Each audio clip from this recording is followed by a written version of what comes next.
Karen showed up at my grandpa's cabin with an eviction notice in one hand and her phone in the other, threatening to call the sheriff. She acted like she owned the whole mountain. What she didn't know was that the quiet old man she was yelling at actually ran the entire county. The first time Karen stormed onto our property, she didn't even say hello. She marched straight up the gravel driveway like she owned the place, expensive heels crunching against the stones, sunglasses reflecting the morning sun. My grandpa was sitting on the porch like he did every morning, sipping coffee from the same old dented mug he'd been using for decades. Karen stopped right in front of him and pointed a finger. "You can't be here," she snapped. Grandpa didn't even blink. He slowly lowered the mug and looked up at her with the calm expression of someone who had seen 1,000 mornings exactly like this one. "I beg your pardon," he said. "This cabin," Karen continued, waving a clipboard dramatically. "It violates multiple HOA regulations. You are occupying this property illegally. I'm here to deliver an eviction notice." I had just stepped outside after hearing the commotion. The smell of bacon still clung to my shirt from breakfast, and the peaceful mountain morning had suddenly turned into something else entirely. "Eviction?" I said. Karen glanced at me like I was a stray dog that wandered onto the property. "Yes," she said sharply. "I'm Karen, president of the Mountain Pines Homeowners Association." Of course she was. She slapped a piece of paper down on the porch railing. "This structure doesn't comply with updated residential codes," she continued. "You have 72 hours to vacate the premises." Grandpa stared at the notice for a moment, then leaned back in his chair. He said calmly, "This cabin has been here since 1964. Karen scoffed. "That doesn't matter. The HOA was established in 2005. All properties within the development must comply with association standards." I looked down the mountain road behind her. The nearest HOA house was almost 5 minutes away. Most of them were giant vacation homes that sat empty most of the year. Our cabin had been here long before any of them. "This land belongs to my family," Grandpa said. Karen rolled her eyes. "People say that all the time." Then she leaned closer, lowering her sunglasses. "I don't care how long you've been squatting here." Squatting? That word hung in the air for a second. Grandpa slowly set his mug down. "Squatting," he repeated. Karen nodded confidently. "Yes. And if you don't leave voluntarily, I'll have county enforcement remove you." Something about the way Grandpa reacted caught my attention. He didn't argue. He didn't get angry. Instead, he just smiled a little. A quiet smile. The kind that made it seem like Karen had just made a very big mistake. "Well," Grandpa said, "this should be interesting." Karen ripped the notice from her clipboard and shoved it toward me. "You have 72 hours, she said.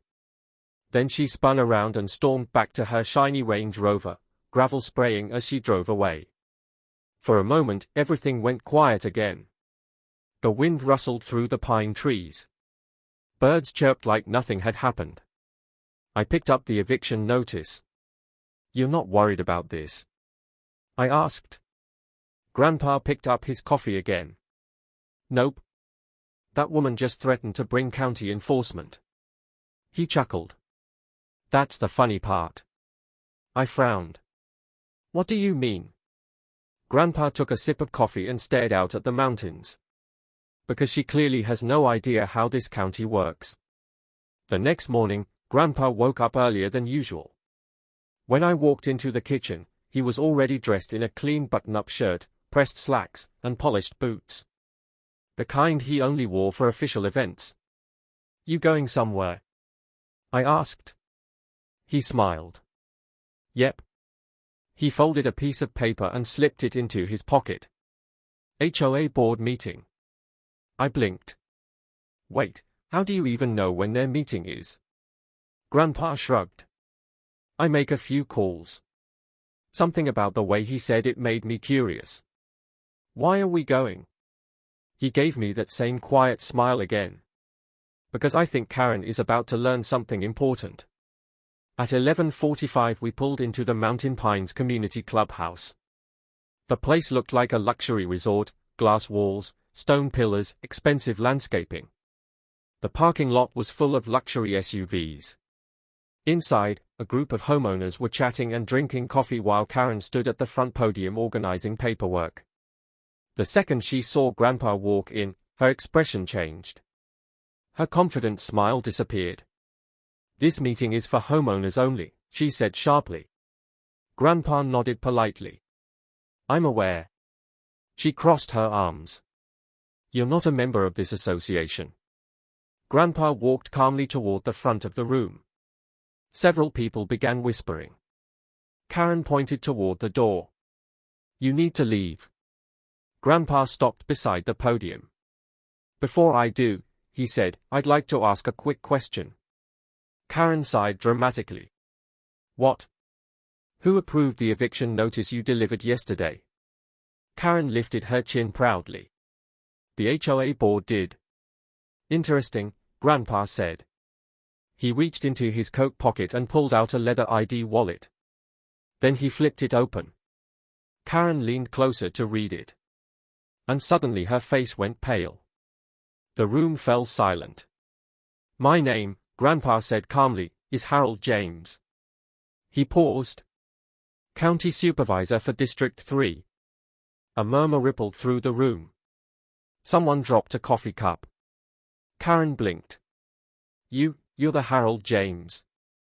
He nodded. "That's correct." Then he gestured around the room. "This entire mountain falls under my district." The whispering got louder. Karen looked like someone had just pulled the floor out from under her. But your cabin isn't registered with the HOA." Grandpa smiled. "Of course it isn't." He looked around the room. "That cabin was built 41 years before this HOA existed." He let that sink in. "Which legally makes it exempt from your rules." Several homeowners looked at Karen. One man raised his hand. "So, the HOA can't evict him?" Grandpa shook his head. "No." Karen began flipping frantically through her paperwork. But it violates code." Grandpa calmly folded his arms. "Actually," he said, "I helped write the county zoning codes that apply to this mountain." The room went completely silent. Karen looked like she might faint. Grandpa continued. "And I can assure you, that eviction notice you issued yesterday is completely invalid." A few homeowners began whispering again. One of them even chuckled. Karen's voice shook. "Well, we were just trying to enforce community standards." Grandpa nodded slowly. "And that's fine." Then his expression hardened slightly. "But when enforcement crosses into harassment, the county tends to take a closer look." Karen froze. "What do you mean?" Grandpa slipped the eviction notice onto the table. "I mean," he said calmly, "my office will be reviewing the HOA's enforcement policies." A wave of nervous murmurs spread across the room. Karen's face had turned bright red. Grandpa gave a polite nod. "I believe that concludes our discussion." Then he turned and walked toward the door. I followed him outside. As we stepped into the cool mountain air, I looked at him. "You really run the county?" Grandpa chuckled. "Something like that." A few days later, the HOA newsletter came out. Right at the top was a new policy update. All enforcement actions would now require legal review before being issued. And Karen's name? It was missing from the president's message. That evening, Grandpa and I sat outside the cabin watching the sunset. The same mountains. The same quiet air. "You know," he said, staring into the trees, "I never cared about power." "Then why keep the job?" I asked. He poked the fire with a stick. "Because sometimes," he said, "someone has to make sure people like Karen don't start thinking they own everything." The wind rustled through the pines. Behind us, the old cabin stood strong. Not just a building. A piece of family history. And thanks to Grandpa, it wasn't going anywhere.